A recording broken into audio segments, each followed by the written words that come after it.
প্রিয় ইসলাম প্রিয় দিনী ভাই ও বোনেরা, আসসালামু আলাইকুম রহমতুল্লাহ। আজকে আমি আপনাদের সামনে যে বিষয়টি নিয়ে আলোচনা করব, বিষয়টি হচ্ছে অহংকার। অহংকার কাকে বলে, অহংকার করার পরিণতি এবং অহংকার থেকে বাঁচার উপায় নিয়ে বিস্তারিত আলোচনা করব। তো অহংকার সম্পর্কে জানতে সম্পূর্ণ ভিডিওটি শুনুন।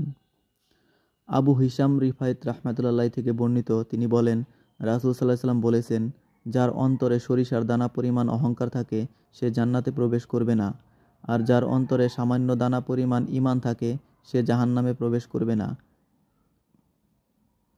মুহাম্মদ ইবনে মুসান্না ও আবদুল্লাহ ইবনে আব্দুর রহমান রাহমাতুল্লাহ থেকে বর্ণিত, তিনি বলেন, অনুপরিমাণ অহংকারও যার অন্তরে থাকে সে জান্নাতে প্রবেশ করবে না, আর অনুপরিমাণ ঈমান যার অন্তরে থাকে সে জাহান্নামে প্রবেশ করবে না। এক ব্যক্তি তখন বলল, আমার যে ভালো লাগে আমার কাপড়টা সুন্দর হোক, আমার জুতাটা সুন্দর হোক।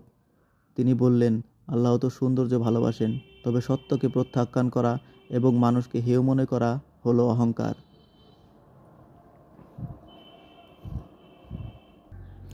আবু কুরায়েব রহমাতুল্লাহ ইয়াস ইবনে সালামা ইবনে আকওয়া, তার পিতা সালামা ইবনে আকওয়া রাজি থেকে বর্ণিত, তিনি বলেন, রাসূল সাল্লাল্লাহু আলাইহি ওয়াসাল্লাম বলেছেন, কোনো ব্যক্তি নিজেকে বড় বলে ভাবতে থাকে, শেষে তাকে জাব্বার ও অহংকারীদের তালিকায় লিপিবদ্ধ করে ফেলা হয়।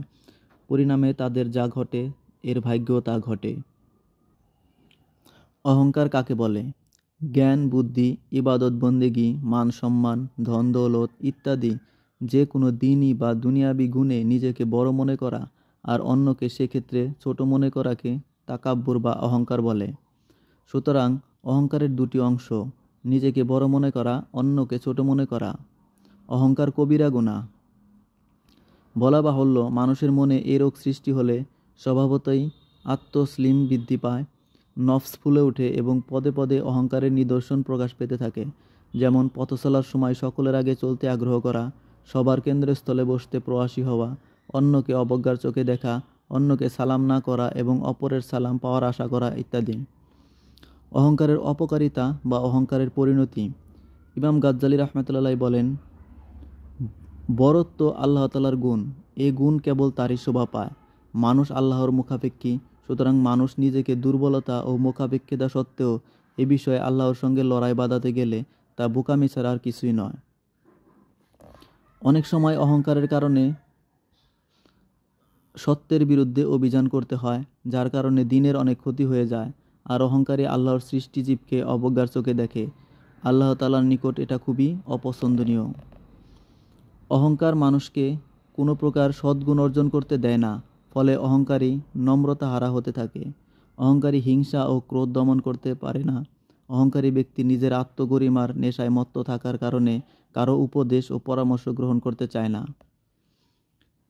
এসব বদস্বভাবের কারণে মানুষ তাকে ঘৃণা করে এবং সময় সুযোগে তার থেকে প্রতিশোধ নেওয়ার চেষ্টা করে। কাজেই অহংকারকে সকল আত্মিক ব্যাধির মূল বলা হয়। অহংকার থেকে বাঁচার উপায়। নিজের অতীত, বর্তমান ও ভবিষ্যৎ সম্পর্কে চিন্তা ভাবনা করা যে, আমি অপবিত্র পানি থেকে সৃষ্ট এবং বর্তমানেও আমার পেটে নাপাক ভরা, চোখে, মুখে ও নাকের ভেতর ময়লা ভর্তি, আর মৃত্যুর পর আমার সব কিছুই পচে গলে দুর্গন্ধময় হয়ে যাবে ইত্যাদি। এ কথা চিন্তা করা যে এ সমস্ত গুণ একমাত্র আল্লাহর দান, আমার বুদ্ধির জোরে কিংবা বাহুবলে এগুলো অর্জিত হয়নি, তাই তো আমার চেয়ে কত বুদ্ধিমান বা শক্তিশালী ব্যক্তি এ গুণ অর্জন করতে পারেনি। অতএব আল্লাহর দয়ায় যা অর্জিত হয়েছে তার জন্য আমার অহংকার ও বরত্ব করা বোকামি বই কিছু নয়, বরং এর জন্য আল্লাহর সামনে আমার বিনয়ী হওয়া উচিত। যাকে ক্ষুদ্র ও তুচ্ছ মনে হবে, মনে না চাইলেও জোর জবরদস্তি করে তার সাথে কোমল ব্যবহার করতে হবে। অভাবী ও গরিব শ্রেণীর লোকদের সাথে বেশি উঠাবসা করা, মৃত্যুকে অধিক স্মরণ করা, নিজের দোষ ত্রুটি, নিন্দা সমালোচনা শুনেও প্রতিবাদ না করা, ক্রোধ প্রকাশ পেলে ক্ষমা চেয়ে নিবে, এমনকি ছোটদের থেকে হলেও। একান্ত প্রয়োজন ছাড়া নিজের ছোটোখাটো কাজ নিজেই করা, মজদুর বা চাকর নকর না লাগানো, আগে আগে সালাম দেওয়া, অপরের সালামের প্রত্যাশী না হওয়া।